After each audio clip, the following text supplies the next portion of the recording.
Yep. Oh wow, you're very flexible. I have very short legs. It helps. So what we're gonna do is something called a table read. Now, usually this happens with acting, exactly, like skits, whatever, you just read a script altogether. Now we have a video essay coming up, which is going to talk a little bit about the ban on women's football, the problem with media companies and advertisers not investing in women's football, but also highlight the fact that 3 out of the 5 top European football games that were attended were women's. In 2022. Okay, my laptop's not starting. Would you mind grabbing yours? Oh! You started.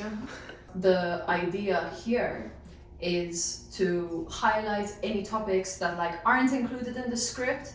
Let's talk a little bit about certain things that need more context, if that makes sense. Should go first.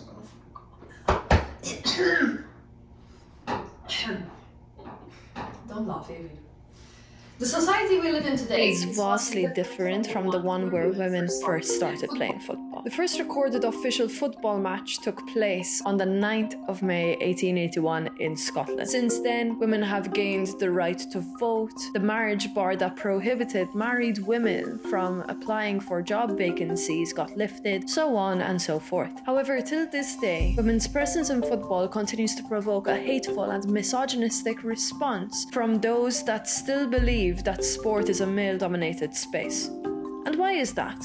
Clearly, the oppressive views of a woman's role in society and where she belongs still exists. And this is not just on the field. The idea of a woman playing sports, it being profitable, and people being interested in it is still considered impossible by some. Despite a century of setbacks and bans, women have continued to strive for change on both political and societal levels. Women's football is slowly starting to receive the investment and support it deserves, yet it continues to face disproportionate criticism despite the battles for women's right to play football having already been won. Let's dive in. So that's the intro. I've got comments. I was like, is she texting? Or? No, Of course. I'll just forget the baby brain will make me forget things. So in terms of context for some of those things like the marriage ban and the credit card thing, the credit card thing I think was only in the US, or because I don't know where credit cards are taken in Ireland, were they? Okay. What about I've only heard, I don't know. I just know it was a credit card thing, Deb, but that's what I've heard. I've heard that from Billie Jean King's book. Yeah. So with that, we're trying to keep it as sort of universal / relevant as possible. That but was yeah, my question. Is it an international piece kind of that we're trying to have it be an international piece, but obviously certain parts of history are not even just more documented, but we are going to focus a little bit more on the UK football ban. But then further down, you'll notice it. Then we're going to go internationally. Okay. And the marriage ban thing was that I was just kind of anticipating comments that was a public sector thing, I think. I haven't done the research on it, but people have come back whenever I've said it and said it was a public sector thing. Okay, so would you rather we just get rid of it and just talk about how women have gained rights? No, I think it's relevant.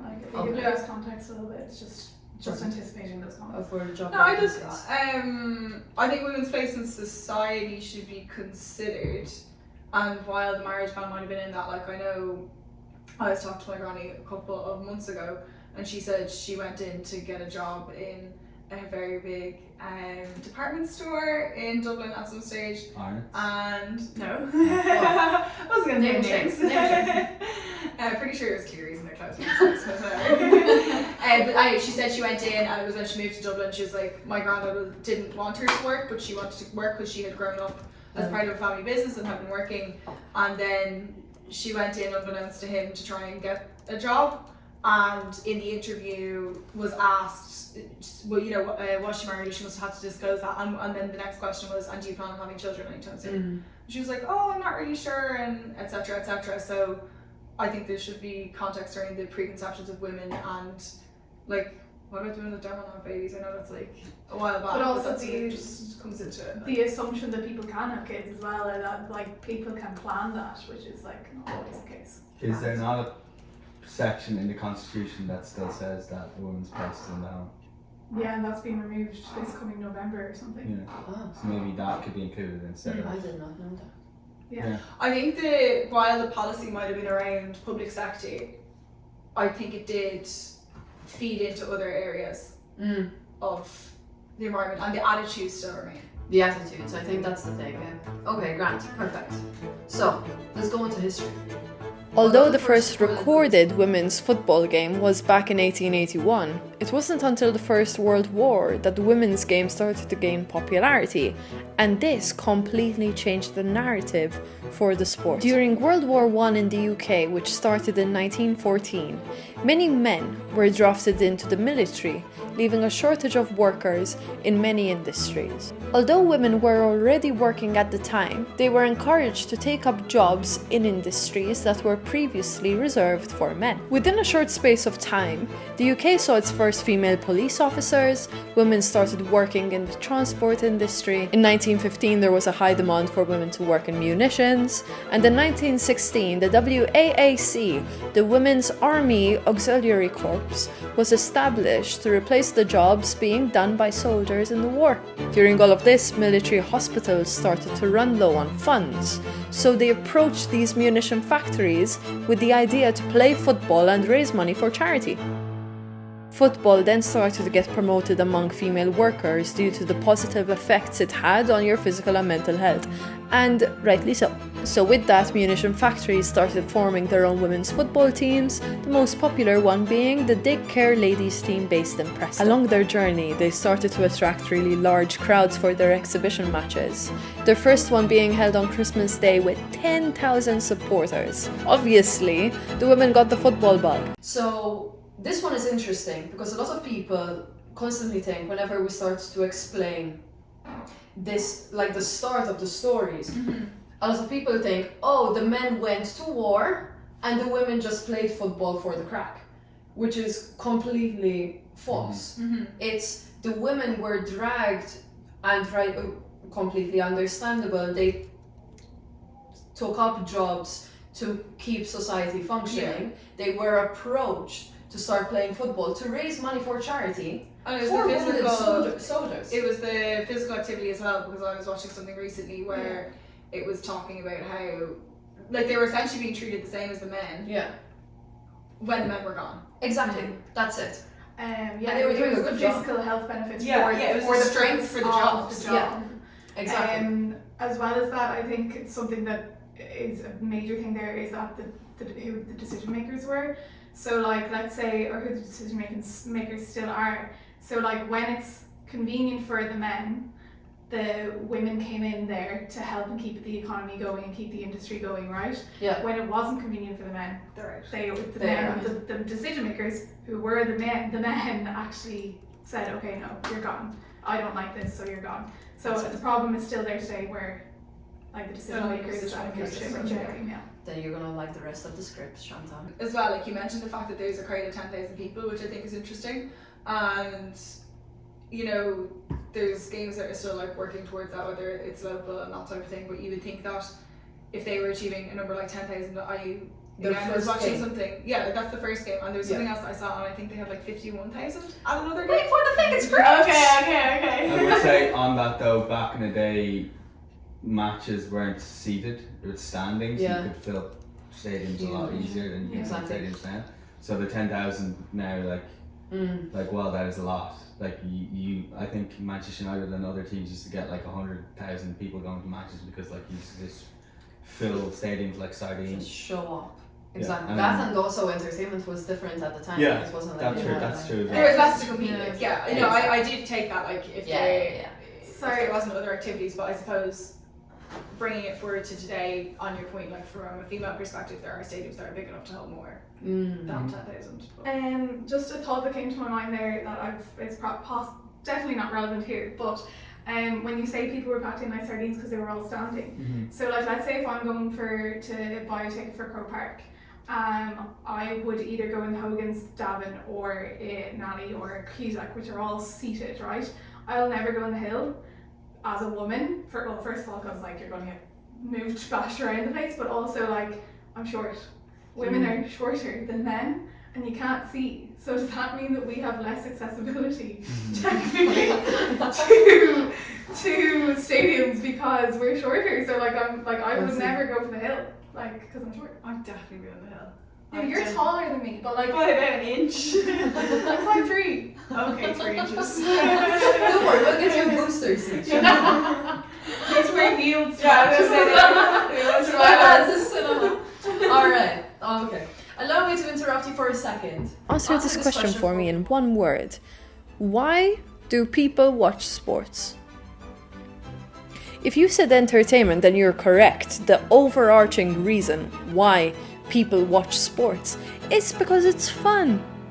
And the same applies back then. In the book A Woman's Game, Susan Rack points out that British newspaper archives actually reveal how fast this change in the uptake of women's football came about. Between 1913 and 1915, women's football games were mentioned 8 times a year on average. In 1916 it increased to 23 mentions, followed by 318 in 1917 and 276 in 1918. With the thought of entertainment in mind, let's set the scene a little bit. Nearly every person at the time was affected by the war. People were losing their husbands, their fathers, their brothers. So women's football started to become popular because it provided a much needed space away from that harsh reality. Fast forward a few years, and once the war was over and men returned to the workplace and the football pitch, the entertainment that the women's football game provided, the money that was raised for war charities, and the effort that these women put in to keep society functioning at the time was crumpled up and thrown out the window. The men at the time had an issue with the newfound independence that women found through work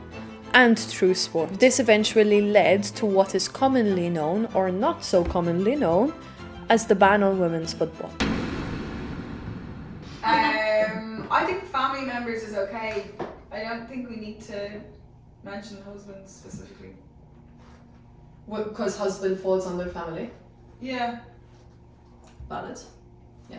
Like Because it's kind of then, like the way it was it's like reliance explained is like someone was either losing a father, a husband, or a brother.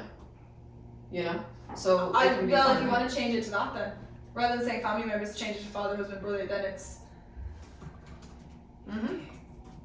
whatever impact they will have on whether you're an 18-year-old girl or a 50-year-old woman. Like it's Okay. the context will be there, as opposed to kind of, I suppose, identifying the husbands as if women are reliant on them and need them. Like it's, you know, Okay. plenty of those families that were left without husbands and fathers. I'm sure the women took the mantle and Okay. kept things moving on. Okay, Grant. Perfect. Are you gonna dive into what the ban was now? Hell yeah, boy.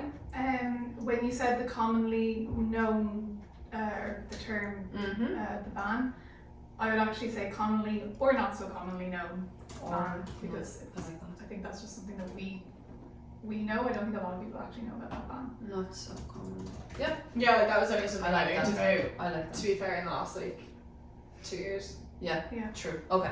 Perfect. I don't know how much more you're going to dive into the There's so entertainment. much more to dive in. Into entertainment. Yeah, yeah. Okay, Grant. Don't worry. So basically, it's intro, history, women's issue in sport, media coverage, conclusion. Like there's quite a few. It's a long video essay. What do you have on? Yeah, what do you think? Just the concept that males say that women's sport isn't entertaining. Ooh, I got you. I got you. What do you think so far, Irving? Yeah, I think it's like when the men weren't there, it's like, oh, women, you step up. It's like they took a step forward, but every time the men came back, it's like, we'll knock you down. Put you Okay. back in place. Like, you yeah. go back down there Yeah. because we're here now. We'll take back, like, the centre stage, so. Yeah. Yeah. How much of this did you know? I knew a bit about the ban Yeah. on women's football in the UK, Yeah. but not much, like.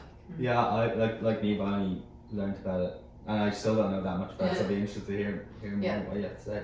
This will change. So although the ban is something we have all heard about, I'll change that bit. The full story on why it happened is not talked about enough. So here's the tea. Just over 2 years after the war ended, men's football was back in action, and women's football was still going strong. On the 26th of December 1920, Dick Care Ladies beat St. Helens 4-0 in front of a crowd of 53,000 people. They raised £3,000, which is now equivalent to £140,000 for the unemployed and wounded soldiers. Suddenly there was a competition between men and women as more people were attending women's games. This trajectory didn't sit right with people within the FA that started to make it harder for women to play, and they only allowed games to be held with their permission. Throughout the year, the women's team started to play for charities other than those affected by the war, namely for political and working class causes which were labelled as anti-establishment. I know. How dare they? The increase in complaints unfortunately led to December 5th, 1921, when the FA voted to bar women from playing on FA-affiliated grounds, deeming it unsuitable for women's bodies and inappropriate for women's morale, as they should be focusing on their domestic duties. I think the bodies piece is interesting, and I don't know how much you go into it, but like the thoughts that like your uterus would fall out if you're playing football or exercising, Or like it's just so. because they were getting muscular or But developing then, like, muscle. some of it was like, oh, it's fine, like work in the factories, but you can't exercise, you can't play sport because your uterus might fall out, but you can go and like work in a field, or you can go and work in this factory. It's just the same. Like, Yeah, but I wonder as well, is it a worry? Not is it, but was it a worry that, oh, women can grow muscle, oh, women could grow a lot of muscle, oh, they could overthrow us. Like, you know, that there could be an uprising. Yeah. But and that's the thought on just like what is fear. feminine and what is masculine. You know, like even for me, just growing up in sport, the moment that I started to grow muscle, it was like, calm down, Deb. You know what I mean? Like, God forbid I'm gonna end up looking like some huge person, which obviously I wouldn't have. But the fear was actually like told to me. The story was told to me, and I was like fearing ending up looking like some other women. A lot of girls and women experience I that. thought that that's how I would end up, as if I knew The information, like it's from like a sports perspective and gym perspective, the full picture just like wasn't painted, and it's very much like it's such a myth.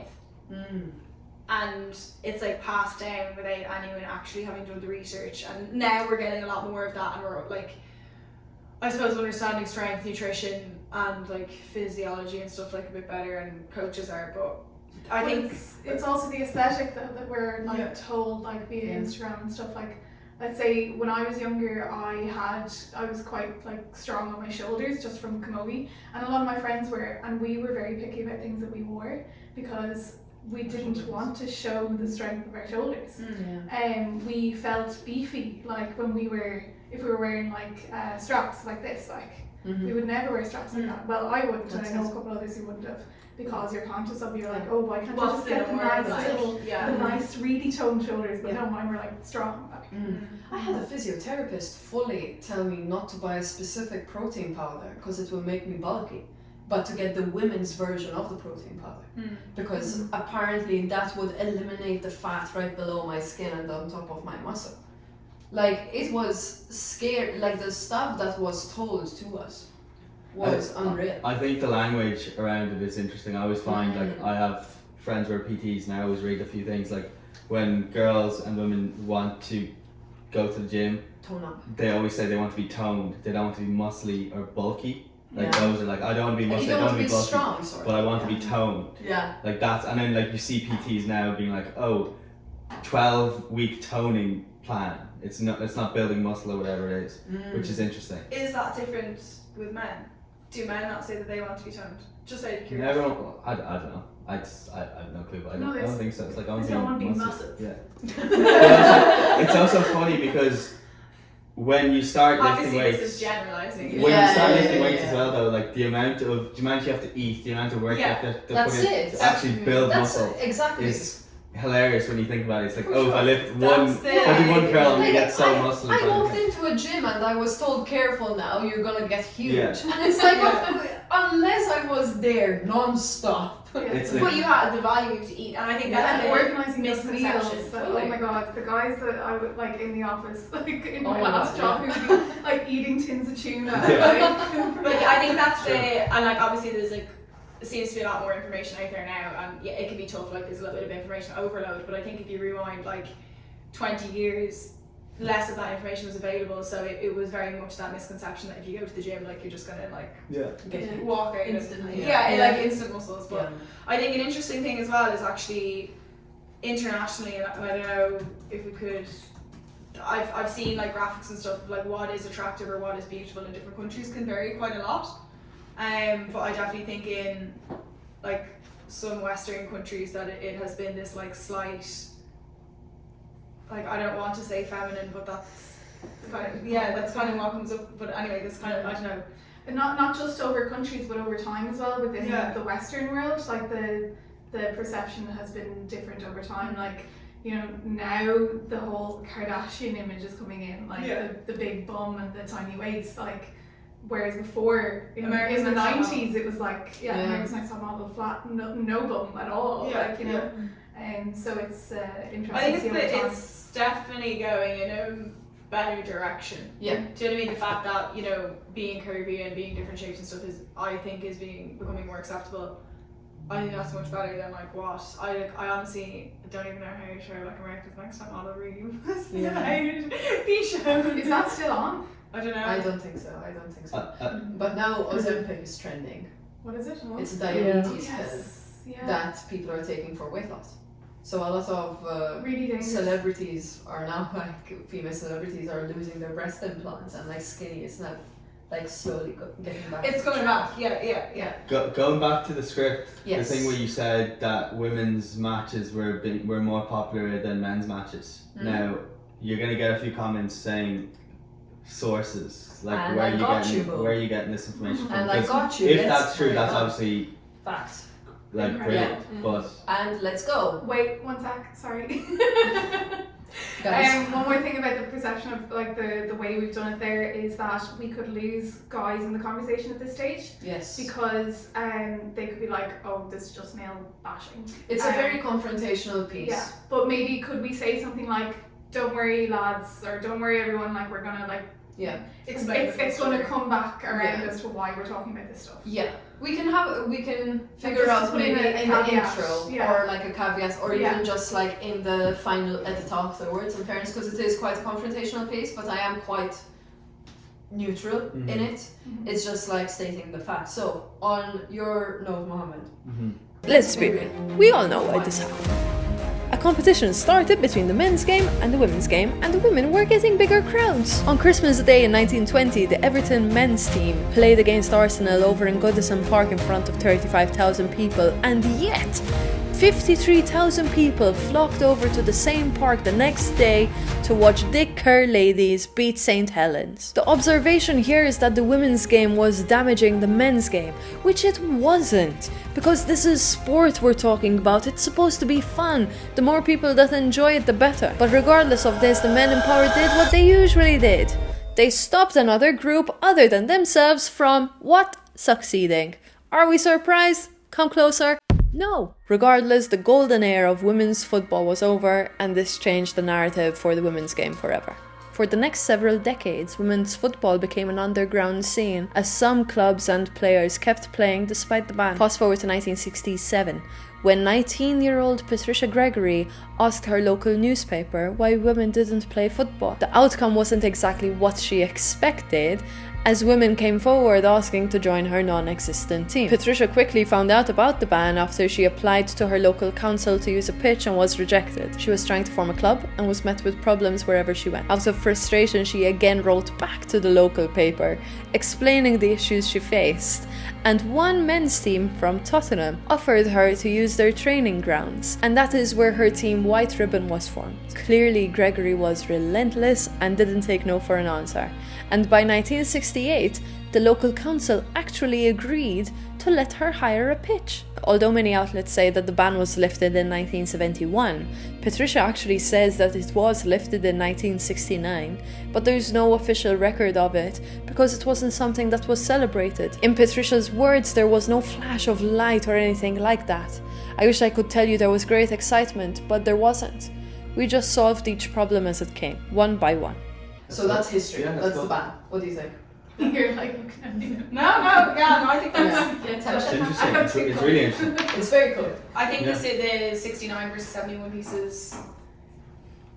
I was talking to somebody the other day about like rights. Like you can have rights, but it doesn't mean that you're going to be treated the right way that you deserve. Like just because you have the like right to do something doesn't mean that society is going to change their opinion on what it was That's before. And I feel like that kind of feeds into that where they might have had the right to play football, but like people were against it, or there was so few. It was like communication was obviously totally different then. Exactly. A couple of people might. They technically weren't banned from playing football. They were banned from using any FA pitches, which is effectively 99% of pitches across the UK. Yes. So there was no physical way of actually playing football while they weren't technically banned, which I think is really interesting. And also, it's like that's what I wanted to highlight. Yeah. And just the fact that like mentally, it's also difficult to like, if you really want to do something, sure you can do it, but you're putting yourself at risk as well.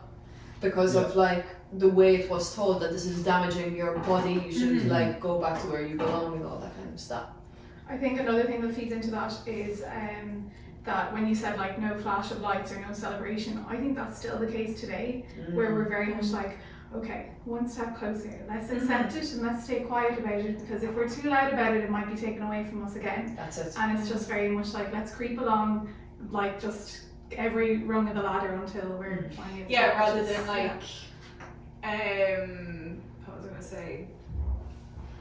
Like people are afraid to step forward and be like, no, this is what we deserve. It's like, thank you. Yeah. It's like, no. And doesn't oh my need to be god, thank you drives me mad. Like when Yeah. people, I don't want to like say specific names or I don't want to give anything away, but in one circumstance where somebody was allowed to play on a certain pitch, a big pitch, and afterwards they were like thanking the people, the organisation, saying thank you so much for allowing us to be here, and it's like, no, like you have a right to be here. Yeah, You shouldn't be yeah. thanking them. That's the bare minimum that should be done. Yeah. But it's similar, and I know media is one of the things, but exactly what you're saying, and I know we don't want to name names, but a lot of the time when RTE show women's sports matches, it's like, oh, it's great, RTE are showing these matches, Yeah. and it's celebrated.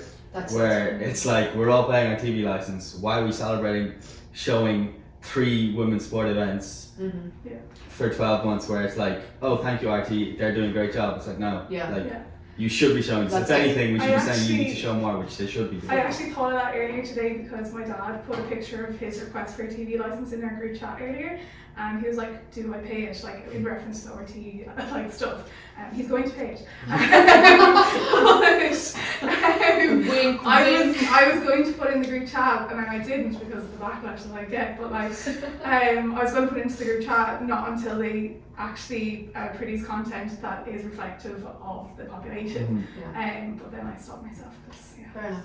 No, but it is true, and I've brought it up quite often here as well, is that even on social media, if I were to read a script out loud that's really good, produce a really highly engaging piece of content that's informative, the backlash that I would receive in my comment section versus if it were a guy saying it, like I'm nearly jealous whenever I see their comment sections, because I'm like, how are you getting praise from both men and women? And you're getting those numbers. All I get is hate. Yeah. You know? And that's it. It's like, there are also, unfortunately, there are women as well telling them thank you. It's like, okay, yeah, fair enough. There's plenty of seats for everyone, and it's not about like, leave this for the women. That's not like the message at all. It's just like an observation of society as well, where it's like, lads are being praised for supporting women as well. Yeah. Exactly. And we are still being spat on. When you mentioned something about the women's game damaging the men's game, that concept, that I would wonder, did people think at the time as well, so if we're talking about soccer in particular, if cricket was about, or it's like, I don't know, what another popular sport in the UK? Netball or something like that came into play, like, netball is female, is it? Or is it male? Rugby. If we compare rugby or cricket to that, did they have the same thought process that, oh no, if rugby and cricket is going to come into play, then is that damaging the men's soccer game? Like, do they think that way, or do they only think, oh, the women's soccer games So, are intense? yeah, so you're trying to say that like if football was one of the earliest games that was played when rugby came around as a new sport, or when cricket came around as a new sport, now we'd have to double check the the timings. the time that But everything was formed. did they have the same Was that thought viewed as a process? threat, or was it just because the women wanted to play football, which is like you're actually not competing for the same players? Yeah. I think rugby and cricket were, particularly cricket has been around for a long Yeah. time. So I think rugby, if the Irish men's rugby team started playing in the 1900s or something like that. Yeah. Teams. That would So be I- good I to actually imagine talk rugby was about around it. back Yeah, then. I'd say so. Yeah. Maybe Um, not include it in the video essay, but I'll include it in this like Yeah. episode of us discussing it, because it's true, eh? But it was a little bit difficult to read, even especially like I didn't know that they were raising money for wounded soldiers, Yeah.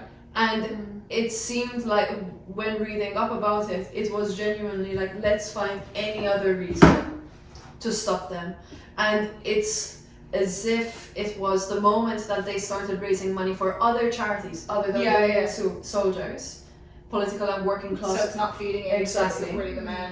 And the next day they nearly doubled up on attendance. It was like, here's the final straw, we're gonna find like whatever can be to like stop you. It was very direct. I think it kind of reminds me of the GAA structure here in how when the men were playing, like it's very much like all of community and society supports and has helped build the GAA into what it is. And then there's been so much, like there's so many like trials and tribulations and challenges for the girls and women, and I know that there's like seemingly efforts coming from the men's side at the moment, but there's still like such a like attitude and culture out there of the women should be playing, or the games are bad, or it's not as skillful, or like whatever the different things are, but not realising that the games are so much newer and that every resource that the girls and women have gotten has been like with a push, and where like it's like been given, it's like all of society rallied around the men when they wanted to play GA or whatever. It's like, yeah, of course we'll go out and like do fundraisers, and we'll watch like women washing the kit, doing bake sales, putting on plays, all to fund them. But then some of the stuff like getting access to grains and everything hasn't been afforded to women. That's sad. So the next one is women's issues in sport and activism. Female athletes have always had to fight tooth and nail for themselves and their teammates. Despite these remarkable women possessing incredible physical abilities, being a female athlete, unfortunately, isn't all about winning medals and trophies. Whether it's for the right to play or to have your own kit or quality training, women in football have to constantly fight for their right to be taken seriously and their right to equal treatment in sports. They have to deal with gender discrimination, pay disparities, unequal media coverage, lack of investment and sponsorship, and other systemic issues that still plague the sports industry. There's a lot at play here, and speaking out is not an easy road to take either. In many cases, these women have to make tough choices between staying silent and keeping their spot on a team, something they've worked very hard for, or speaking up and risking their chance to play at an elite level. Women's football is just not taken seriously because of that age-old boring clapback that young men's teams would beat them. Let's talk about it. There's so many cases in It's so football, insane. like, and this is all modern stuff that have happened within the past like 10 years. Yeah. We're talking about. It's crazy. Now this is the part that I've struggled with. Now what I'm trying to say here is that men are stronger, they're faster, and all that kind of stuff. So I want to say that like athletically, they have that advantage over women. Hence the division. Depends. Let's go. So like, I wouldn't say genetically, I'd say physiologically. Physiology. Our bodies are different. I wouldn't bring it into the whole thing of like the one being better than the other, one being stronger than the other. It's not. It's not about comparison. Okay. Physiologically, we're different. Our types of muscles are different. In the female factor book, it goes into it, so I can give you that so you can look at it. But it goes into the different types of muscles. And like, I know we're talking about soccer here, but in general, the whole thing about endurance sports, that women are better at endurance sports, like outright. But that's because of the different types of muscles that we have. So it's that we're physiologically different. and it's just not about comparing whether one is better than the other. I like the physiology. So let me read it again now with what you said. It's as if People choose to forget that women compete against other women, yet they are still subjected to the scrutiny that men's teams are inherently superior because physiologically men's bodies are different to women's bodies. Hence the division in the first place. How does that sound? Yeah. Better? I think I explain it more, like in yeah. the next page, basically. It's not about comparing. It's I hate that stuff when you're always pitted against men. It's like that's not the point. We just want to play, and we want to play against each other. We don't want to play against the men. We don't care about your egos and you believing that you're better, whatever. Believe what you want, but it's about us having the entertainment, having the access to sport, and just being able to do what we want to do. I think you have comments that you always make about that. I think there's so much to unpack there from even the first thing that you said. Money side of things, I think it's a valid argument when people say you can't get paid the same because you're not generating the same revenue. That's a valid argument, but there's so many points to go for that. Exactly. So it's not as simple as, oh, the US men's team generate more money than the US women's team, hence they should generate more money, blah, blah, blah. There's so much to unpack there, and then like you're saying here, the Wrexham men's team beat the United States women's team 12-0 or something recently. It was only like 2 months ago. But again, there's so much to unpack there, and like you say, what was the detail? What squad was it? But even if it was the Wrexham senior team versus the USA, they're not playing against them in the first place. Yeah. And again, there's so much to unpack there. So I'll let you carry on. But like you said, women's football is 100 years behind. The coaching at underage level is so far behind. There's so much to unpack there that like you're literally comparing apples and pears. Like it's not the same. Give it. So yeah, I'll let you finish. But there's so much there that's like. I think there's loads in that first point. Exactly. Yeah. So, besides the point going over people's heads for the sake of an empty argument. It's a pity that these are the points that are being brought up, rather than acknowledging the fact that men have had access to more resources, more opportunities, and support for their athletic pursuits than their female counterparts. Also, let's not forget why the women's football ban even happened in 1921. Women's football was on the trajectory to becoming something great, something that everyone enjoyed. In saying that, even if the ban didn't happen and men's sports and women's sports were left to their own accord, it's important to distinguish that women's football is different from men's football and should be evaluated for its own merits and vice versa, rather than constantly being compared. And what do they say about comparison? It's the thief of joy, and it truly is. Because again, this is sport we're talking about here. These players, regardless of their gender, have unique skills and styles of play and physical abilities that deserve to be appreciated and celebrated on their own terms. People need to understand that the reason why the women's game is different from the men's game is because it is. Shocker, women are physiologically different to men, so they will play the game differently. This situation is similar to someone saying that Usain Bolt is not an impressive athlete because a horse can run faster than he does. It's silly, it has no substance, and it doesn't address anything whatsoever. Then I'll add a horse neigh sound effect. That's good. I don't watch that race. It goes back to the main point, like when you opened it up, like why do people watch sport? It's entertainment. Yeah. And I know you guys have like thoughts and stuff on this, but like the reality is women are playing women's teams, women are racing women in whatever sports, whether it's swimming, rowing, whatever, running it is like you're competing like against your own gender, and it's back to the physiological makeup. Like we know that women have a higher body fat percentage than men, and that men have higher levels of muscle than women do, and that's just the way it is. So when it comes to like, you know, who can run faster, who can lift more, you know, who's stronger, that's just because of how we are physiologically like. Exactly.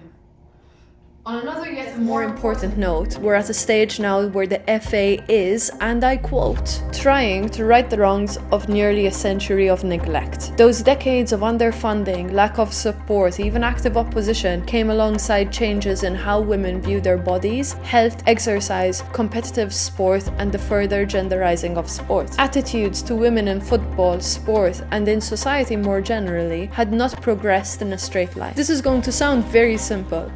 But women are not men, in a woman's body. Women have suffered and are still suffering from the consequences of what is termed as bikini medicine, which is an outdated, sexist belief that women's health only differs to men in the parts of women that bikinis cover. Do you need proof? Take a look at all the female professional football players that are dropping like flies with ACL tears. Only 6% of sports science is dedicated to women. No wonder it's still a mystery why this happens. Regardless, the pink it and shrink it approach needs to go. So that is the women's issues in sport and activism. What do you think? Do you like it? Yeah. Yeah. I like the quote. I like bringing in the FA's acknowledgement of how they up.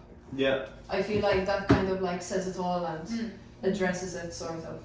Yeah, I think the thing about the comparisons, as well as like back to your point of the fact that the women's game is so much newer, and I know we were talking about this earlier, where like the exponential improvements in men's football, given we're talking about that, is say it's going to improve by like 0.5% year on year, but like women's football is going to increase by something like 5% year on year because it was banned for X amount of time, the feeder group is so much smaller, so you need, like, the more people you have playing, the more competitive it's going to be, the higher the skill level is going to be. So the upswing for women's football and all of the other women's sports is going to be much greater than men's sport, because we haven't had that time to, I suppose, develop and get the resource. Like the point of the coaching, like we've seen that in other sports where like women's teams they're actually just getting parents, like your underage kids teams are getting parents to just come down, and it's everyone's heart is in the right place, but it's basically babysitting. With often parents who haven't played the sport. Yeah, exactly. So they're just like they're doing their best, but they don't have the skills. And then you have people that did play, or know how to coach and know how to develop a squad. Like the things you hear of some underage football teams here for boys that are like 7, 8, 9 years old, and then the girls just don't even have somebody that ever played football and knows how to. But there's differences even at like I talk to clubs like every week, like I'm talking to clubs on the phone, and like they say that there's differences at the nursery level. So in GAA they have these things called nurseries in Dublin anyway. I don't think they're in the countryside, but in Dublin they do nurseries where it's like, I think it's like 4 or 5 year olds essentially. Yeah. But they found that there was a difference in the way that they were training the 4 and 5 year olds of the girls versus the boys. Now when I was younger, we were all lumped in together until we were, I think, 8 or something like that. But it seems to be split earlier now. It's been split earlier because the volume of girls playing is higher. Oh, okay. So it's because of the numbers. Yeah. So They can't fit them all together. They Exactly. have to split them. Yeah. That's okay. So the debate is, are the girls actually suffering? Because you've seen superstar footballers, GA players, camogie players or whatever that have played with boys teams until 12, 13, 14, because at least the rule in GA used to be 14, I don't know if it's changed now, but in a lot of the sports it's between 12 and 14. So if you're the girls that, if it's mixed, everyone's like evolving and competing and developing together. But then when they're splitting the teams by gender now, because if they have 100 or 150 kids come down, like it's just impossible for like 2 or 3 coaches to manage it. I think So they're splitting it by gender, but then the girls teams are getting the weaker coaches. Yeah, I think actually now that I look back on it, we were lumped in together until we were about 8, I think, and then for under 10s there was a girls team. But I think like the girls who wanted to play on the boys team also played on the boys team. Yeah. So that meant we were actually playing on 2 teams, which actually was a great thing for us. We were getting double the hours on the field until like, let's say I went on until I was like 13 or something with the boys until I wasn't allowed, and then so like I was getting double the amount. So that's also. I think Vera has said that she wants the girls to play with the boys. Like even now, some of the senior teams will be training with the boys once a week or two times a week. I know there was an interview with Nick Bowen, is that his name, the coach of Dublin? He said that, and it's to do, this shows you the difference in coaching. He said that at underage level, whenever he gets players coming through to Dublin, they kick with their laces, whereas all the guys kick with their instep. And he said that's a flaw in coaching, that now at the age of 20 you're having to teach people now how to kick with the instep, like you kick in soccer basically, in football. So like if that's the case, he said he's yet to see someone come through who doesn't kick with their laces. Like that, and he says like if you go towards the boys, the men's side, it's just that's what you're taught. Like that's just the thing. And I was talking to someone and asked them like who's in GA, like what's the story? He says, well, he doesn't remember if they necessarily were taught that, but that's just what he saw on TV, like everyone kicked that way. So then that's just what all the kids in his club and etc. started doing. So I think that's very interesting as well. It's so It's the interesting. whole premise of why Neve McAvoy has set up Skills for Girls was because she feels that there's a lack of quality coaching for girls to come through. So I mean, hopefully her programs will get Nick the talent that he's looking for. So like if we were to even look at football, how often do you see it? And I was also like, I was a goalkeeper, and I was also a firm believer that like for the women's game they should make the goalposts smaller. I went into a little bit of a rabbit hole to see like actually like, yes, sure, let's entertain the conversation. Even Emma Hayes has brought it up. But there was a very interesting, like there was this guy that was saying that, listen, sure, like making it like smaller and whatnot, but it's the lack of goalkeeper coaches and the lack of quality in coaching and stuff. In fact, like the FAI protests, like one of their things was, we want like specific coaches for our goalies. Like usually it's just this random goalkeeper that would have played in his heyday that is then just like helping them out and like shooting the ball. And the thing about like coaching is just because like there's kind of an age-old saying, like just because you can do doesn't mean you can teach. So you could be like a high performance athlete in whatever sport, but that doesn't mean that you know how to coach. Exactly. And a lot of the time goalies were just put to the side, you know, like pair them up, they shoot balls against each other, and then once the players are ready, go and be in the goal and like hope for the best. I was actually having this conversation, funny enough, last night, and I don't know if I'm allowed to say this because it's the FAI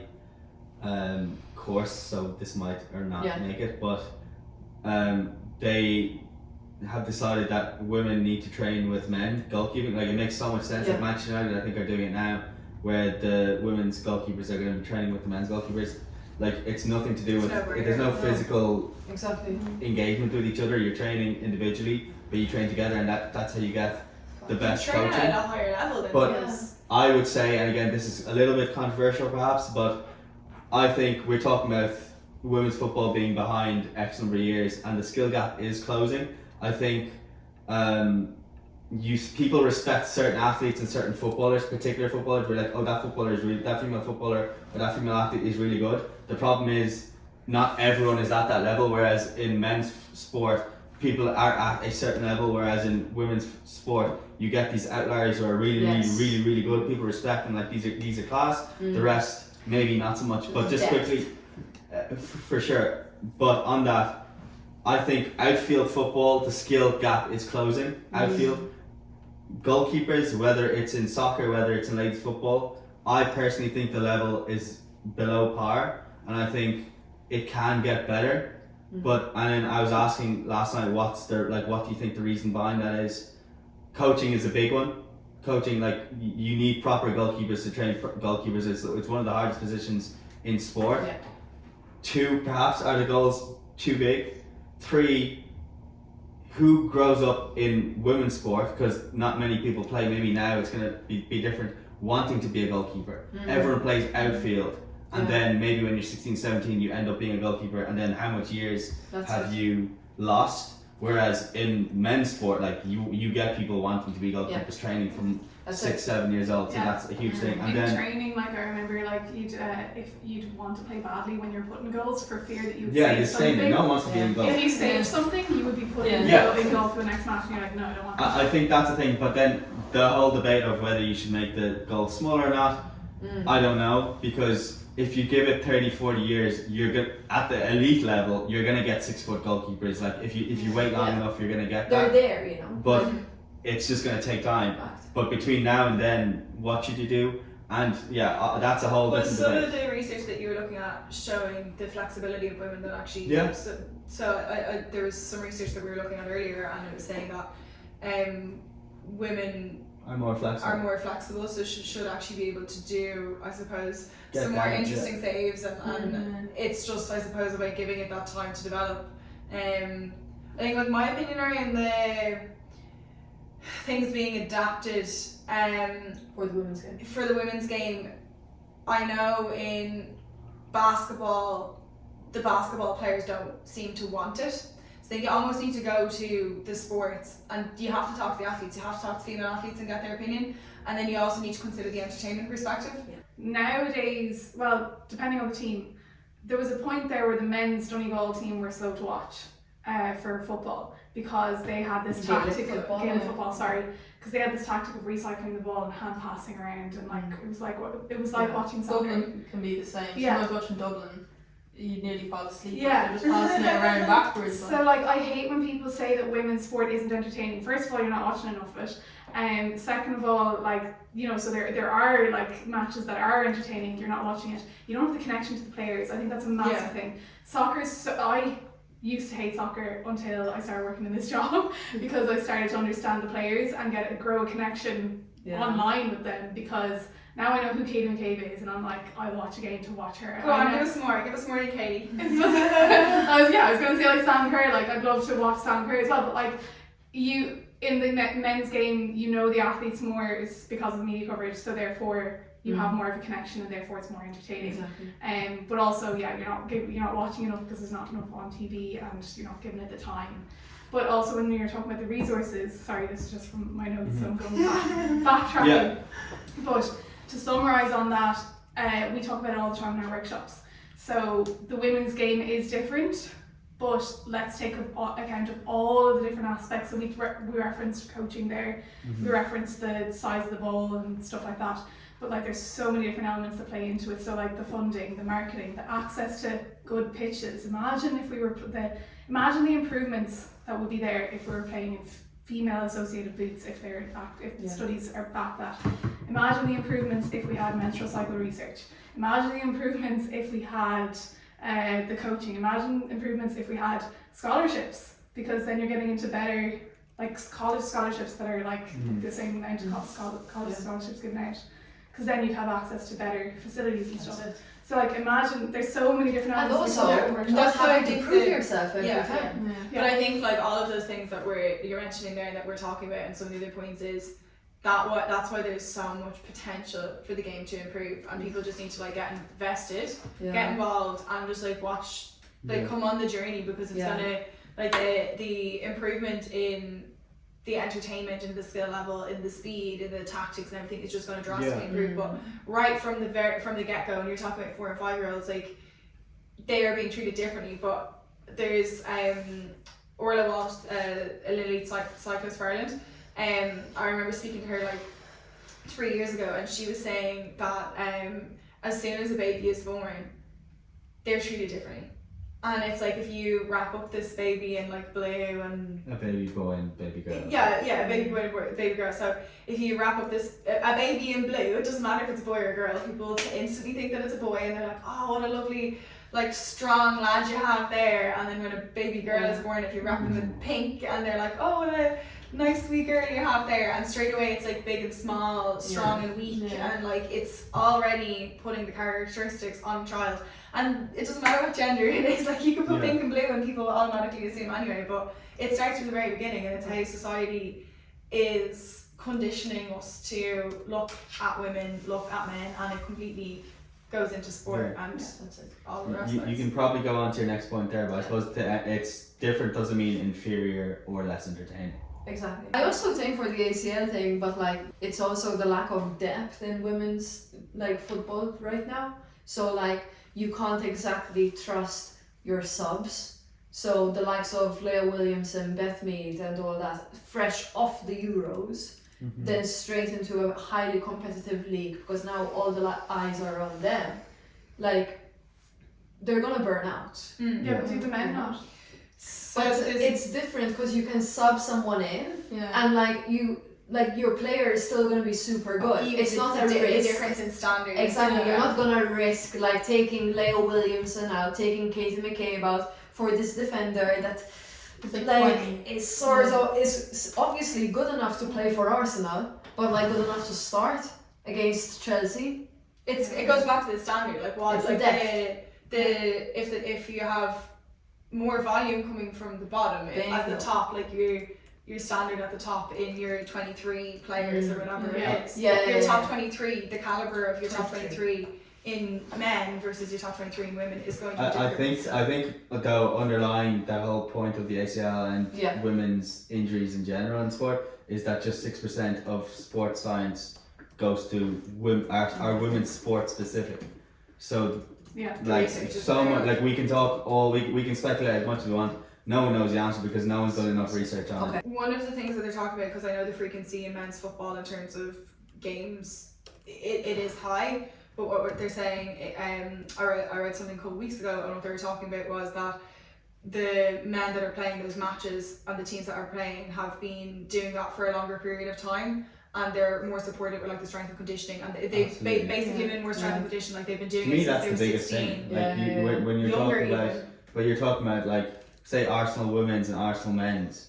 I know they're both professional. I know Arsenal setup is pretty good, but they're still not receiving the same. They don't have Arsenal men probably have about 10 S&C coaches, and like each player has their own program. Each player can use etc. 1, 2, 3, 4. Yeah. Whereas Arsenal women, There was- it's definitely not at that same And in level. the last 2 to 3 years, there was something around the Arsenal women's setup and the fact that they weren't getting enough support in S&C and physio. So that's one side of it, that the knowledge and the support team is there, but the other side of it is like strength and conditioning is obviously built over a long period of time. So while the girls might have been involved in playing football as kids and growing up and whatever, the volume that they're playing in terms of football has potentially been lower, and their support in S&C has potentially been lower. So then to ask them to do the same as what the men are doing, say it's playing a match every 3 days, their bodies aren't actually conditioned, because conditioning doesn't just happen in 1 year or 2 years, it's over several years. Exactly. So it's like you're filling the glass, and we haven't filled our glass quite to the same level as the men because of all of the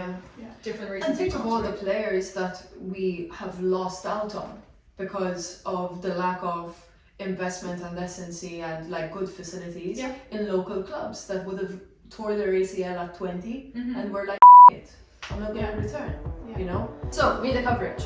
A common solution that is proposed by the geniuses on social media to address these issues is the almighty women need to support other women. And there you have it. The problem is solved. Really, if you find yourself agreeing with that statement, I'm gonna stop you right there now. I've got 2 questions to ask you. Number 1, do you agree that guilting people into doing something that you don't want to do is right? Yes or no? Okay, cool. Now question number 2. With your answer in mind, do you still agree with the overall sentiment of the argument? No? I thought so. And look, if you agree with this statement, or if you've said it before, I'm only pulling your leg. The approach is rational and technically true. Women's sport needs more support, and we can't ignore the fact that a better job engaging women has to be done. I'd like to point you to a global study done by YouGov that identified that men that watch men's professional sports actually watch women's professional sports 3% more than women who do. But before we get ahead here and make it into a competition, we need to look at the 58% of women that don't watch sports at all. As we now know, women, whether they are athletes or fans, haven't been particularly celebrated in this space. So of course it would be amazing if there's a safe space for women that can enjoy sports without the constant teasing and intimidation. But there are other barriers in place that have massively impacted the low consumption of women's sports. According to the survey, 40% of respondents feel that the main reason why they don't watch women's sports is a lack of media coverage. 35% of those surveyed cited a lack of knowledge about the teams, while 30% cited limited marketing as another factor. These issues are coined as supply-side issues, rather than the ordinary social media comment section that says that it's the physicality, speed and low quality of women's sport being the reason why people don't tune in. Broadcasters, especially public broadcasters funded by taxpayers' money, should put their action behind their words, because they rightfully criticize football organizations or other sports organizations for not paying equally women and men, or not having the same prize money. Well, we need to generate these revenues, and they should help us, because otherwise we'll simply not sell these rights at these undervalued prices to them. And well, the European public will not be able to watch the Women's World Cup would. As you can see here, there's a chicken and an egg construct between publishers and advertisers in the context of women's sports coverage. Media companies are hesitant to cover women's sports events or provide adequate airtime to them because there is this presumption that advertisers are not interested in sponsoring them. At the same time, advertisers are reluctant to invest in women's sports because there's not enough media coverage or audience interest to justify the cost. This situation has created a vicious cycle where a lack of media coverage and investment in women's sports leads to a lower level of public interest, which in turn makes advertisers and media companies less willing to invest in women's sports. You see where I'm going with this? The lack of agreement between the two and frankly this belief that people actually care is stunting the growth of women's sports. So what happens instead?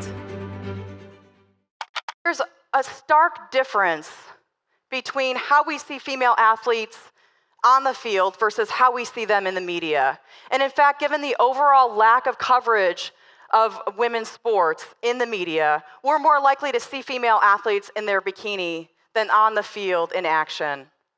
And the messages that are sent to viewers in these images differ in very dramatic ways. The quality of reporting isn't even exciting, so what do you expect? Pity views. I'll speak on behalf of the athletes here. Women do not want your pity. They want action, and mainstream media aren't paying attention. So people have to think outside the box. In the book Game On, Sue Antis says, with coverage of women's sport growing in the past decade, it appears that new media is succeeding where traditional print did not. Well-respected websites and podcasts dedicated to women's sport are generating large followings, often created in direct response to the lack of coverage in traditional print and broadcast media. In fact, Leigh Moore, former FA digital marketing manager of the Women's Super League and England women's team, said something impactful about this. Let's not rely on others to write headlines for us. Let's write our own headlines. And that is how the Lionesses tag began in 2012, along with the digital-first approach that women's teams across the world started to implement in order to get more eyes on women's football. Through the efforts of people like Leigh Moore, audiences' interests in women's sports started and continues to be on the rise, despite the coverage imbalance. If people are willing to believe that women's sports can be profitable, there is potential for investment, given that the audience already exists. The points being made here are easy. Women's sports needs to be visible, it needs to be advertised, and it needs to be accessible. Once we meet these three standards, it's fair game. I like to ask the table two questions. One, women need to watch more women's sport. What do you think about that? And two, obviously everyone who works with her sport is interested in sport, but as women, do you think that culture and society has allowed you to be sports fans or consume sport, or like? Give Amy a chance there. Go first. I think not all women are interested in sports. Like, I'd sit down and watch a soccer game, but my sister wouldn't. She'd get bored 5 minutes in. Mm-hmm. So I think the expectation that all women should sit there and watch the game to help it is pointless. Would she watch men's sport? Nah. She wouldn't watch, like, she might watch some GAA, but whether it's men's soccer or women's, she'd get bored 5 minutes in and want to turn it off. So I think it has to be targeted at the women who want to watch it. There's no point trying to get those who aren't interested to watch it, because it's just not going to do anything. And do you think growing up, where you encourage, like, you say with your friends, some might have no interest in watching sport, some might play sport but have no interest in consuming sport, do you think that society growing up like allowed you to be a sports fan and allowed you to be perhaps maybe a men's sports fan more than you could have been a women's sports fan, if that makes sense? But I only ever watched men's soccer. Like, I watched Liverpool men's because my dad watched it, so that's what was on the TV. Like, I didn't watch women's soccer. If the athletics was on, like, my mom's interested in that, so we saw the women in that, but never really like saw women's sports of any kind. Of any kind on the TV. So.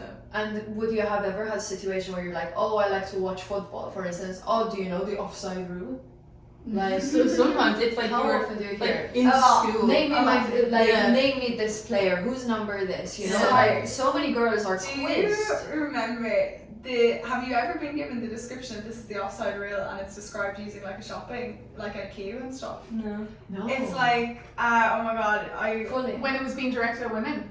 it's like when people are trying to explain the offside reel to a woman, it's like, okay, so if there's a queue to get to the till and you have someone has a shopping bag or whatever, there's definitely something, let me see if I can Yeah. need to I find was that. thinking- But on that it's point, used as like a shopping example. Yeah. This is how we're going to explain the offside reel to you. We're going to explain it to you in a shopping context because you won't understand it with the ball. That's it. But like that was what was really interesting when I came across this research. Is that men watch more women's sports than women do, and that was like, oh, okay. So the thing here isn't about women actually supporting other women, which is super important. It's the fact that why aren't women watching sport in general? So, sorry. Culture. It's culture. are more men watching women's sport than women are watching women's sport. Is that what it is? Okay. It comes back to the pink and blue thing. You're told as you're growing up, like you're never really, I don't know, did you ever get the comment like when you're playing soccer, oh, you're going to be the next Ronaldo? Like, no, there was no female name to put on it. So you're not being told, oh, you're going to be the next Katie McCabe. Well, we weren't anyway. Oh, Maybe you nowadays. should tell us about your brothers. Tell us, go on. What? The goal scoring and stuff. Oh yeah, like if you're scoring a goal, like when you're younger, like my brother would shout Ronaldo as he's about to score a goal. And like I couldn't shout Ronaldo because I didn't see myself as Ronaldo because he was a guy. Yeah. And so I had nobody to shout, so like I just didn't see myself Exactly. in that position. Shout your own name. Shut up! but yeah, no, it's actually quite interesting. Like the two questions that you did ask, like yes, you know, I think there is merit to more women need to watch for sure. women's sport and Yeah. sport in general. But like you said, I think it's important to caveat that there's a reason why a lot of women don't watch women's sport or sport in the first place. The culture is not there. Yeah. Like there's so many girls and women that will have participated in sport and still participate in sport. There's lots that will have participated at some point, but they don't transfer to becoming fans, even in the sport that they've been involved in, because they don't feel like whether they've played like GA or football or like whatever it is, they just haven't had that visibility. And hopefully in the next like 10 or 15 or 20 years that'll change, because obviously the visibility on television and in media is like gradually starting to increase. But for all of the people that can, you know, go to a pub to watch a game or sit at home, like it's just not in the culture of people that are in the 20s, 30s, 40s, because there was no access to watching it in the first place. And at the end of the day, we are the people with the money currently to go to those Yeah. games, so we can And- filling it. And have the even experiences, growing- like even the experiences at some games are crap. And also exactly like constantly having to defend it. If we were to go outside, you know, or just like put a women's game on now, you know, besides like something not being Ireland before all of this skyrocketing, like the chances of you watching like the game and like a dad, a brother, an uncle, whatever, being like, what are you watching? Oh yeah, Or, like at a, in like, a why house, are you could watching you imagine it? that? It's I'm trying bad. to be in a bar and being like, oh, it's Fully, from women's exactly. They'd be like, So like, Oh, I've done that's that. it. to watch That's it. it. I've done But that. I've like, had arguments in bar stuff before. Yeah, I've but- hid the remote on my dad to try and get him to watch But it. you can't put that expectation on young girls or women in general to constantly defend a cause. So they're going to end up just not watching it in general. Girls get cyberbullied more than boys do, just for being girls, and then the bullying was worse if they were passionate. So it's not just culture, sport, it's girls doing anything, simply existing. it's like you're expected to be like a quiet kind of. Bingo, that's Polite, it. That's it. Whether follow it's certain drama, kind of- dance, whatever that Yeah, may yeah. be, you know. It's very there's- difficult. Like our girls, like But hence Is where it- I came back with like the let's talk about women's sport, let me do a piece of content. Yeah. The comment section is gonna be like harassment Yeah. because I'm showing passion in something. How often? yeah, that's what I was have gonna you say. been- Like our girls inherently like a bit quieter than boys and men, like less expressive. I'd be inclined to say that there's probably research out there that But would is say it, yes. what did culture feed into that? Yeah, Oh, yeah, or Is it inherent? Like, No, as in, like, I would just say, sorry, I don't mean inherently like it's something that we are just born with. I think it's we've absolutely been conditioned to do that. Because you have to just like sit there, be polite, follow a certain etiquette. Yeah, but I think another point on that is that it's not just the girls who are feeling, feeling the pressure to watch women's sport. It affects the guys too, because I've had a guy come to me and say, I don't watch, like he's not into sport, and he has said to me that he has gone and actively watched like games so that he had something to talk about with the lads, so that he would be included in the conversation, even though he's not interested in it. And like lots of I lads think that's feel an that way. I was going to say similar, that not everyone's going to be interested in sport in general. Some people might not actually care, and like that's. It would be weird if it's 100%. Yeah, and it's not like something that like every man or every woman should watch sport. That's not. There's no obligation. Yeah, No. absolutely. I don't know where I was going with this. I think kind of going back to what I was saying earlier, like the people that like retire or like leave sport is one thing, but I actually think there's so many people that are involved in sport and still don't watch it. Like I have friends that play like football, but they don't watch the women play. Exactly. And then there's other people that like aren't people that are involved in sport at all, like barely played sport in secondary school at like 12, 13, 14, but will go and watch the men and wouldn't dream of watching the women. So to try and convert, like you're trying to convert a lot of people, men and women, to become women's sports fans. And then even the culture at the games, like we went to London and watched like the US team play the English team in a friendly, and there was it wasn't fireworks, but there was like a fire exhibition, there was like a big hullabaloo about it, and they advertised and marketed it and made it like an experience and a great atmosphere. But like if you go to a game and there's like not that many people there and it's just not that exciting, the chemistry is bad, you have to create this experience. And even the access to, like, that's one thing, like match day experience, actually being there and making that exciting and something that people want to come back to, that's one thing. But then a lot of people want to experience sport from the kind of connection and social experience with like your friends and stuff, and that hasn't been accessible for women's sport because it's not on in a pub, it's not on TV to watch in someone's house, so you can't create that like social group because it's not being accessible in the first place. You have to constantly go out of your way. Well, that's why we've done the watch parties, like is bringing people, like I know, like part of the things that we've tried to do over the past year is like Chantal was saying about different friends that aren't interested in some sport, and she's like, oh, I'd have loved to go to a game, but I have nobody to go with. So that's why we've pulled together things like watch parties or different events, so we can bring together like the her sport community to meet the people that are like-minded and are the,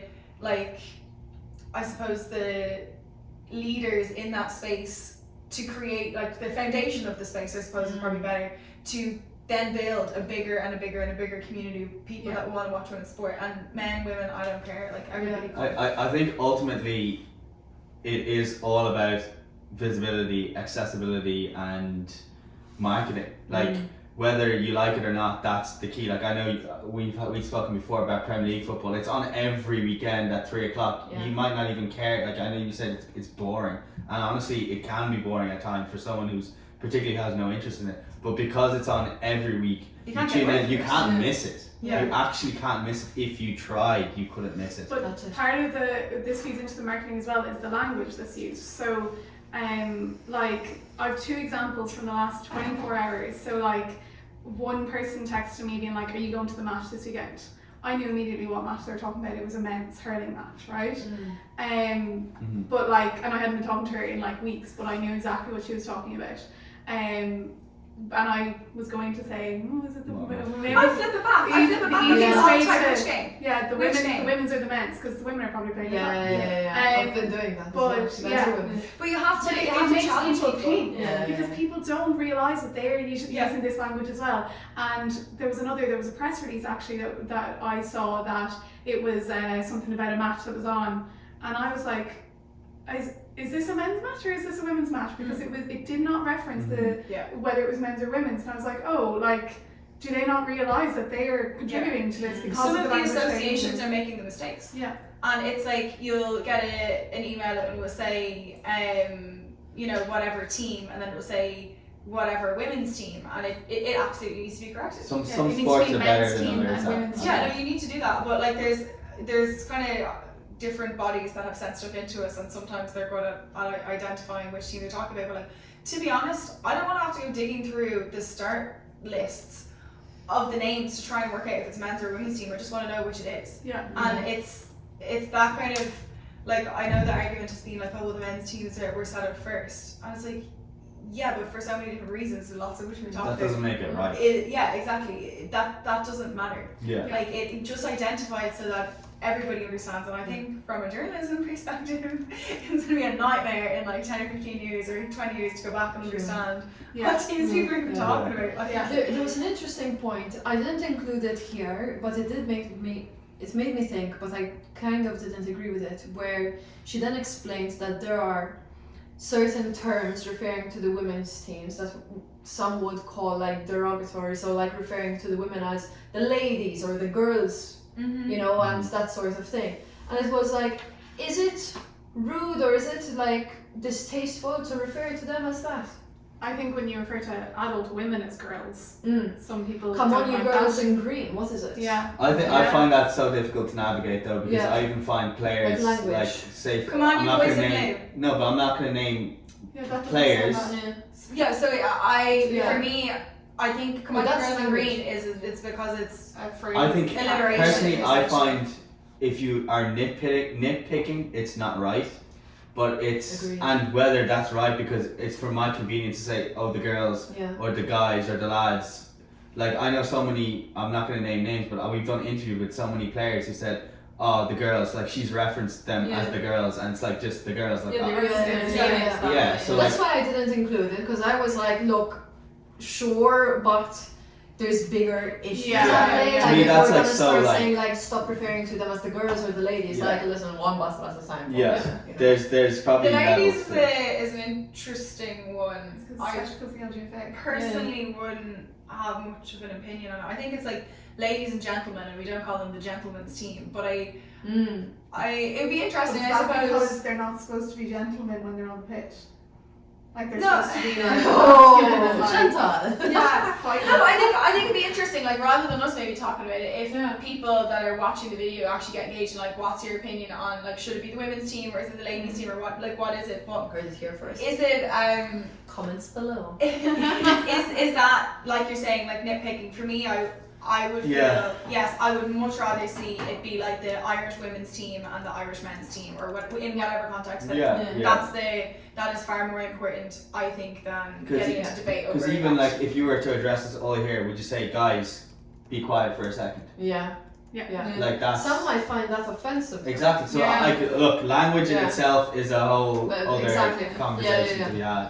You mentioned a piece about the coverage, which I think is really interesting, because I remember Anna Capeless talking about something and was saying about different like skills that were done in matches and how like snippets go viral online because there is like slow-mo, there can be like 4 or 5 different angles in men's games of the action, so you're capturing it in so many different like scenarios, and then it goes viral across like social media and everything. But then at like a women's game, like even your like highest standard, yeah, like some of the games like there might be like 2 cameras down, like the investment in terms of production. Sam Kerr's flip in the Champions League final. There was one Hasn't slow-mo been caught. angle. Yeah.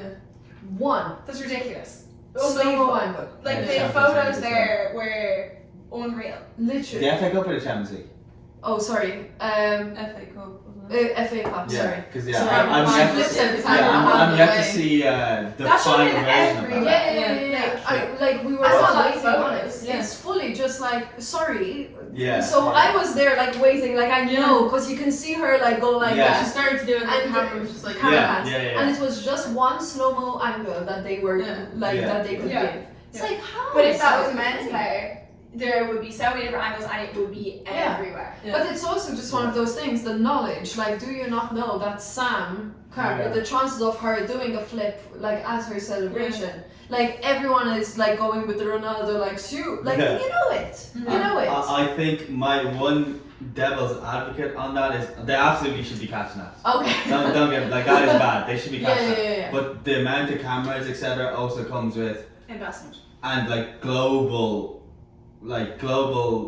demand for it. So like you have a network from the USA, you have a network from France, etc. Yeah. But the point still stands. Don't get me point wrong. still That stands. absolutely Exactly. is the case. But it's also we have to. One thing Yeah, you you can't can't. do- One thing I feel like we have to always be aware of is we can't be so blinded by the fact that this also has to make a monetary sense. So like I feel like we want women's sport to be equal, and when I say equal like that is I don't mean I'm not expecting us to be getting 5,000 people in our stadium and you to be getting 60,000 people in your stadium and I should be getting paid the same as Ronaldo. That's just so unrealistic. That's not gonna With happen. Alessia Russo, for instance, it's Like, I don't 500k. want to identify as a woman now, or No, but I'm saying it like you have to be realistic in that way. It's Yeah. it's not like we don't have money. Just doesn't grow on the trees that you can start Yeah. giving everyone the same. Like if you are a woman and you have 100,000 people coming to your games and I have 1,000 people going to play, you absolutely should be getting paid more than me. Like that's the thing. Yeah. But that's the conversation isn't equality in that way. It's like it comes back to everything that we said at this table is we're how many years behind. There hasn't been marketing, there hasn't been investment, there hasn't been this and that. So I can't expect to get paid the same as you, but I don't want that. I want to have the same opportunity to maybe be allowed to get paid that same way, if that makes sense. Exactly. I think a very interesting case for me was the one over in the US, because the women's soccer team worldwide, even locally, is more known than the men's soccer team. Absolutely. Yeah. So for me, like, completely understood, like Sam Kerr versus Ronaldo versus Messi is a completely different situation, right?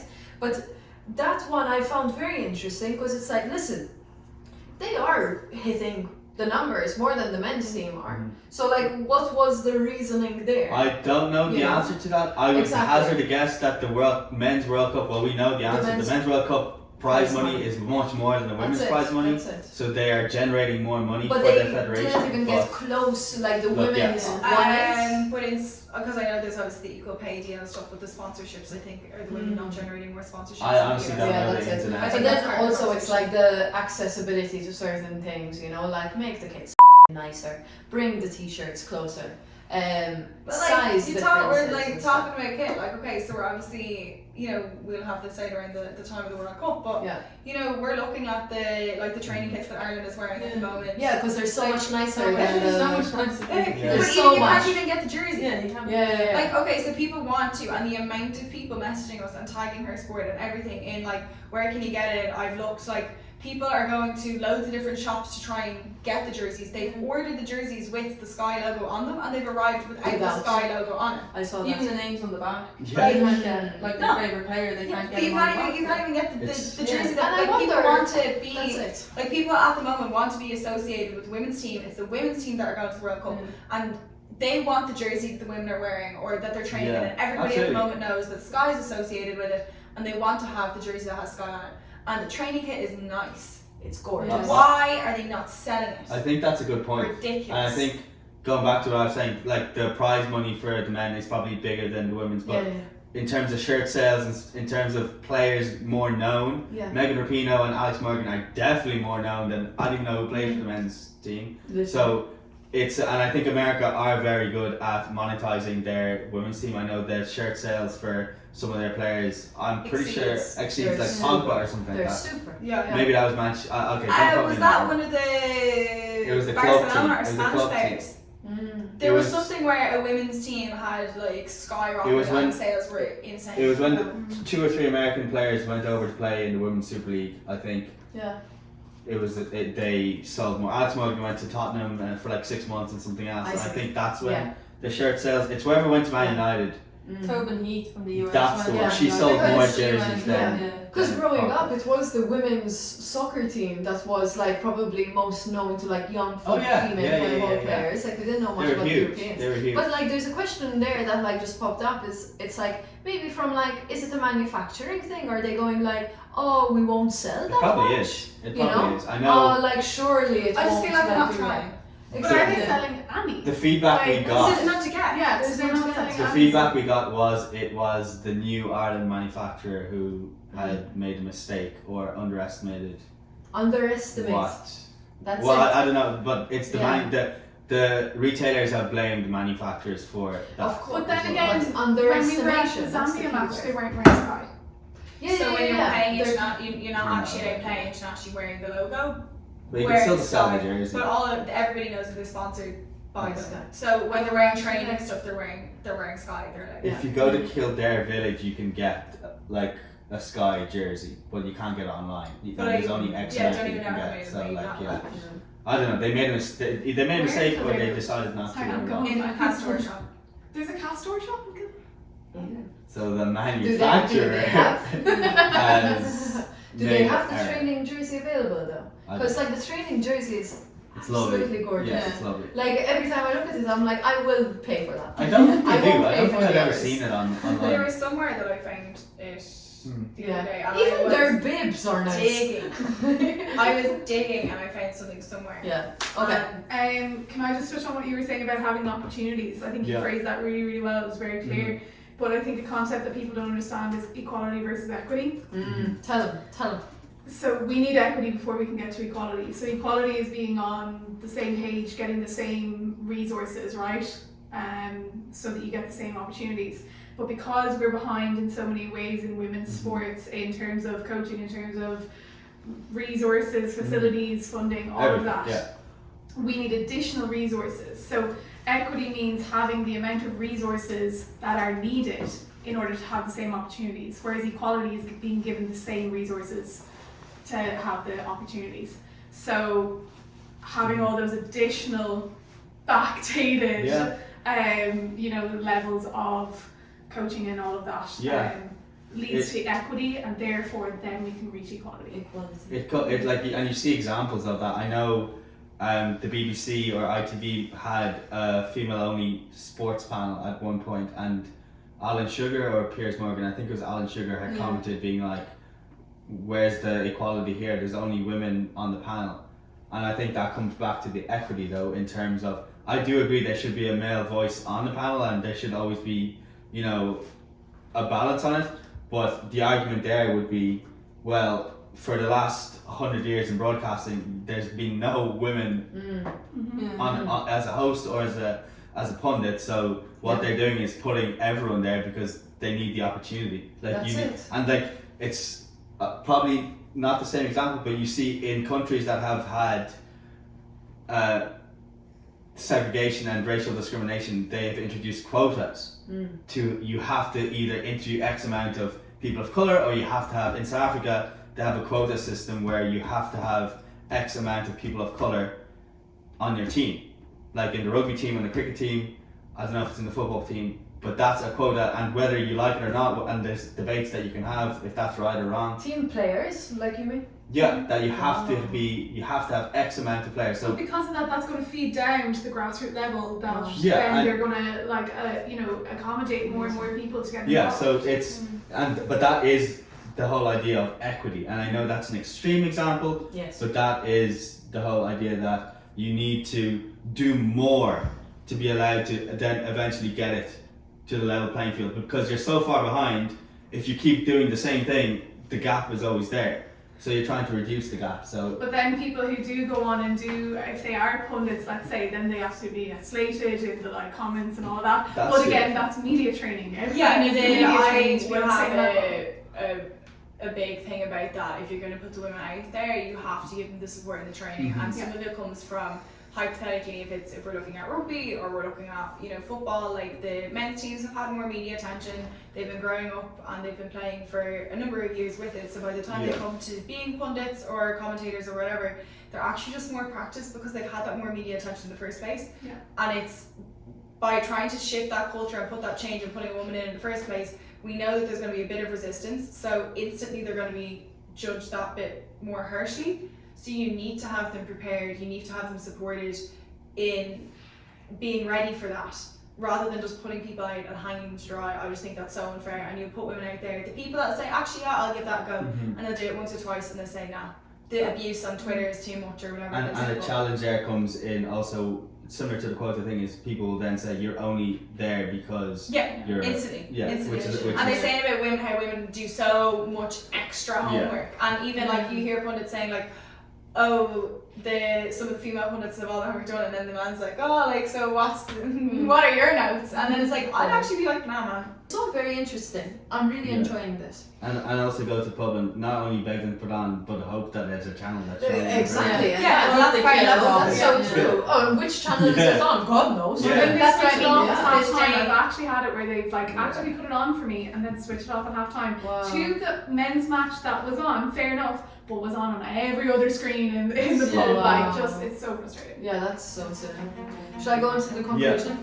So, We can all agree that women's football is capturing hearts and minds like never before. In the UK, the average viewing time per person for women's sport on TV increased by a whopping 131% in 2022. Across the pond, the NWSL just sold the rights for a new team at a record-breaking price, with 125 million set to be invested in the Bay Area franchise. The Euro 2022 final was matched by a peak audience of 17.4 million people, making it the most watched women's football game on UK television. But the real kicker? 3 of the top 5 most attended football matches in Europe were women's games. You heard that right. The 2022 Euro final with a record crowd of 87,192 supporters at Wembley. An El Clasico, Barcelona versus Real Madrid, with 91,553 people in attendance, and Barcelona again versus Wolfsburg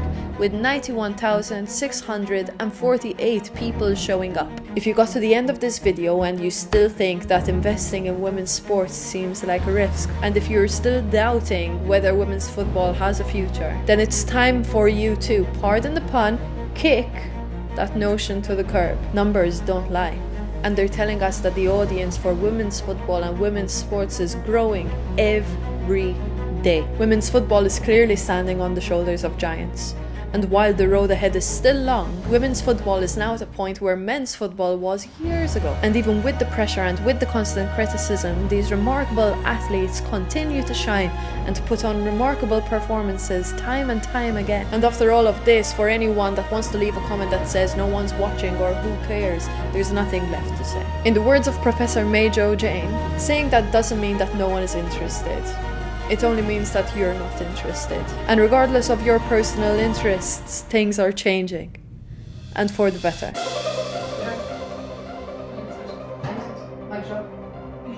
Yeah, I think it's interesting. I think I find that stat of the 3 of the top 5 most attended games were women's matches in Europe, is like impactful. Wow. Yeah. It's a great one to stand over. When people throw that at you and you're like, well, actually, did you know?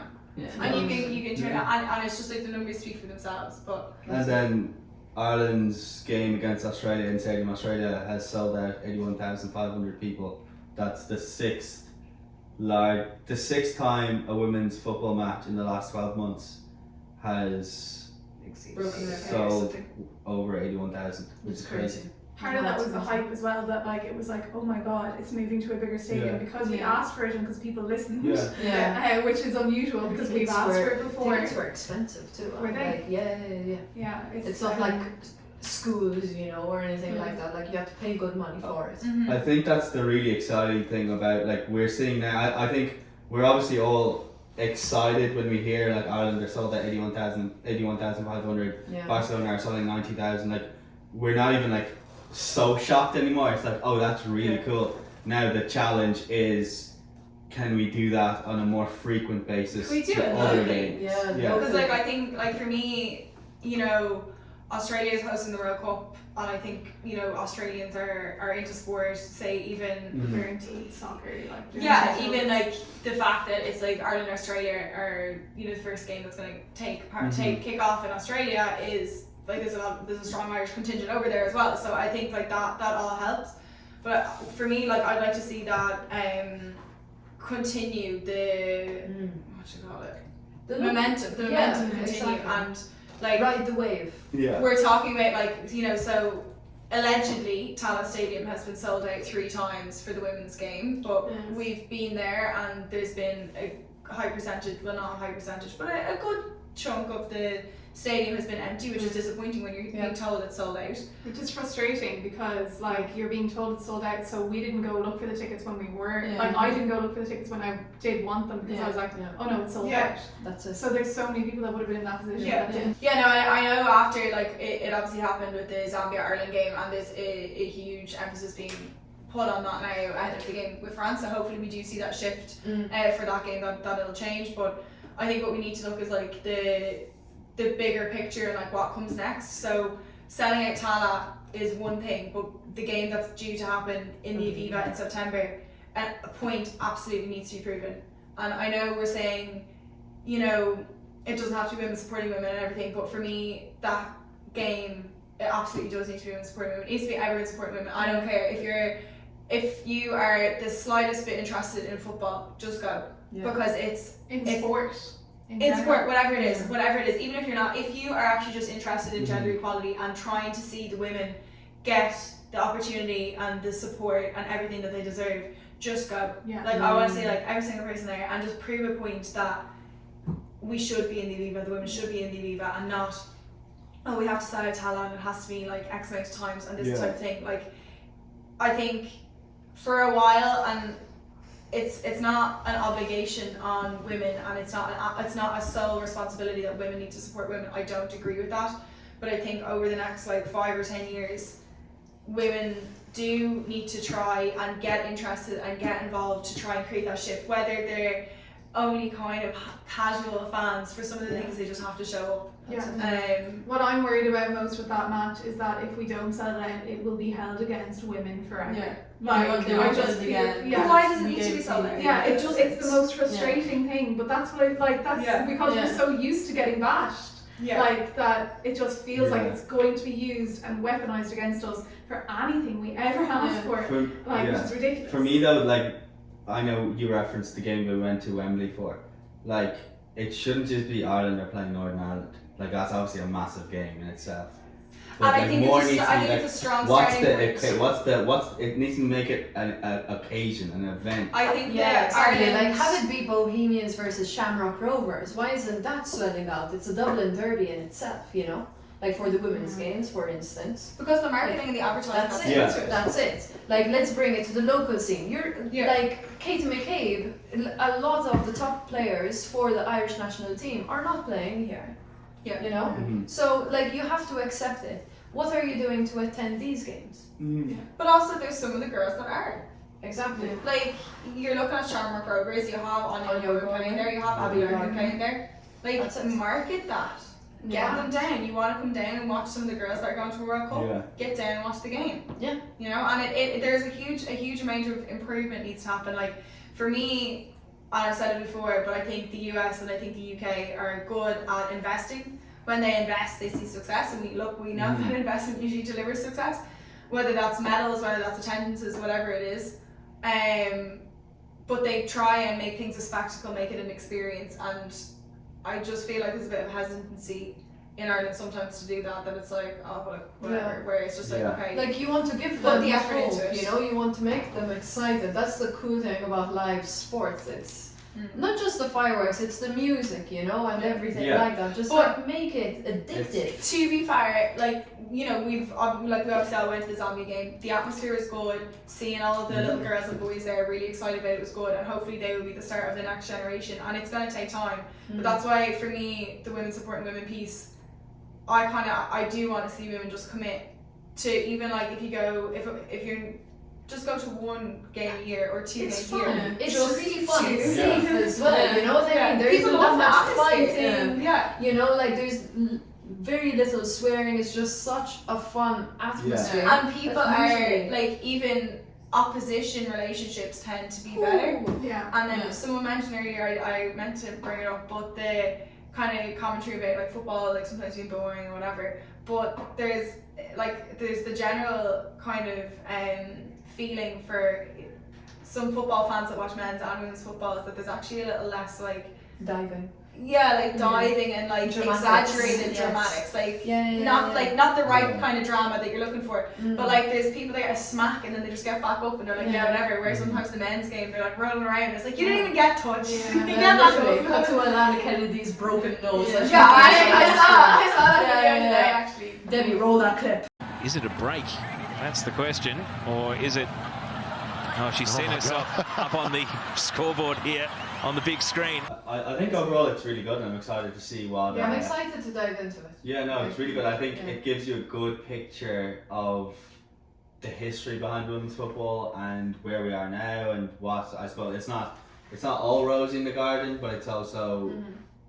There's hope and I feel you like see it's where things are also going. There's a lot of opportunity potential. It's quite a confrontational piece, but I don't think it's an intimidating one. Yeah. You know?